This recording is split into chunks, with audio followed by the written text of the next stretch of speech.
High friends, welcome to my channel. आज आपण बनवतोय मस्त अशी चमचमीत चवळीची ग्रेव्हीवाली भाजी, मसालेदार भाजी, जी आपण भंडाऱ्यामध्ये सुद्धा खातो। त्यासाठी मी ते चवळी भिजत घातली होती 4-5 तास आणि त्यानंतर कुकरला शिजवून घेतली आहे। चवळी पटकन शिजते, त्यामुळे एकच सिटी घ्यायची आहे। पाहू शकता चवळी व्यवस्थित शिजलेली आहे।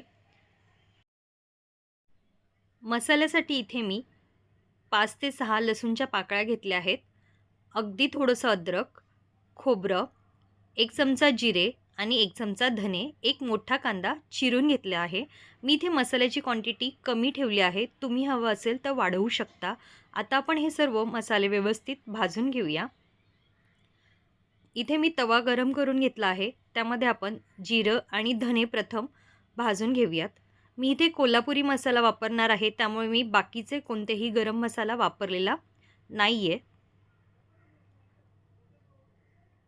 धणे आणि जिरे भाजून घेतलेत, अगदी हलकंसं भाजून घ्यायचं आहे। काढून घेऊयात। त्याच तव्यामध्ये अर्धा चमचा इतकं तेल घालून घ्यायचं आहे आणि त्यामध्ये लांब बारीक चिरून घेतलेला कांदा घालून घेऊयात। कांदा आणि लसूण परतून घ्यायची आहे। खूप जास्त भाजायचं नाहीये, कारण आपण ग्रेव्ही नंतर सुद्धा तेलामध्ये शिजवणार आहोत। कांदा छान लालसर झाला की त्यामध्ये आपण खोबरं घालून घेऊयात। तुम्ही हवं असेल तर खोबरं इथे किसून सुद्धा घेऊ शकता, मी इथे कट करून घेतलं आहे।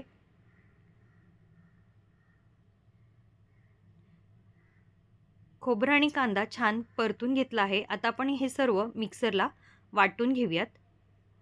इथे मी कोथिंबीर घातली नाहीये, माझ्याकडे अवेलेबल नव्हती, तुम्ही मसाल्यामध्ये घालू शकता। इथे पातेलं गरम करून घेतलं आहे, त्यामध्ये मी 2 चमचे तेल घालून घेतलं आहे। तेजपत्ता घालायचा आहे आणि जे आपण वाटण करून घेतलं आहे ते घालून घेऊयात।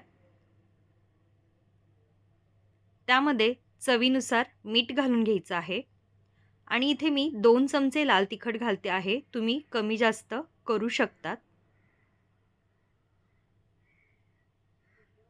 हे कोल्हापुरी लाल तिखट आहे। अगदी थोडीशी हळद। तर हे सर्व आपण व्यवस्थित मिक्स करून घेऊयात आणि तेल सुटेपर्यंत आपण मसाला शिजवून घ्यायचा आहे। झाकण ठेवून आपण मसाला शिजवून घेऊयात। पाहूयात मसाला झाला आहे का? मसाला इथे छान शिजलेला आहे। मिक्स करून घेऊयात आणि त्यामध्ये आपण शिजवून घेतलेली चवळी घालणार आहोत। चवळी शिजवत असताना मी 1 ग्लास पाणी घातलं होतं।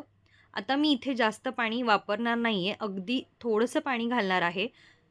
मला खूप जास्त पातळ करायचं नाहीये आणि खूप जास्त घट्टसुद्धा करायचं नाही, मला अशी कन्सिस्टन्सी ठेवायची आहे। तुम्हाला हवं असेल तर तुम्ही घट्ट करू शकता। जर तुम्हाला घट्ट करायचं असेल तर शिजवताना पाण्याचं प्रमाण कमी घालायचं आहे, पाणी कमी ठेवायचं आहे। पाहू शकता मी अगदी 2 ते 3 चमचे इतकंच पाणी घातलं आहे, कारण मला खूप जास्त पातळ करायचं नाहीये।